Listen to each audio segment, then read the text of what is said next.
নমস্কার, আমি অ্যাস্ট্রোলজার দয়াময় গঙ্গোপাধ্যায়।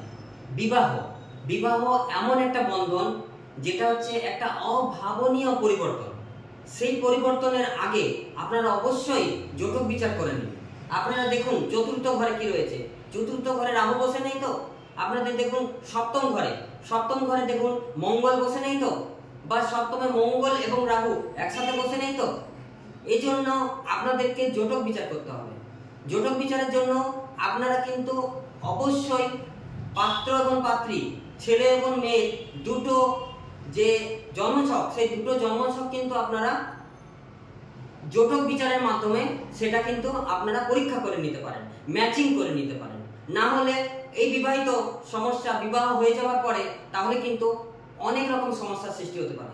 আমার জ্ঞান তো অনেক জায়গা থেকেই আমি দেখেছি যে বিবাহের পরে সমস্যা নিয়ে আমার কাছে এসেছে। অতএব বিবাহের আগে, বিবাহ ঠিক করার আগে কোনো কিছু রেমেডি নিয়ে বিবাহ দিন। যদি প্রেম হয়, প্রেম বিবাহ হয়, তাও করা সম্ভব। তাও দুটো মিক্সড করে পাত্র এবং পাত্রী, ছেলে অথবা মেয়ে, এই দুজনের বার্থ চার্ট, দুজনের অ্যানালাইসিস করে তারপর বিবাহ দেওয়া দরকার। এবং যদি প্রবলেম থাকে সেগুলো পাওয়ার আপ করে বেশ কিছু ব্যালেন্স করে কিন্তু আপনারা বিবাহ দেন, তাহলে হয়তো পরবর্তী জীবন আপনাদের মেয়ে বা আপনাদের সন্তান সন্ততিদের কিন্তু একটা ভালো রকম স্টেবিলিটি আসতে পারে। নমস্কার।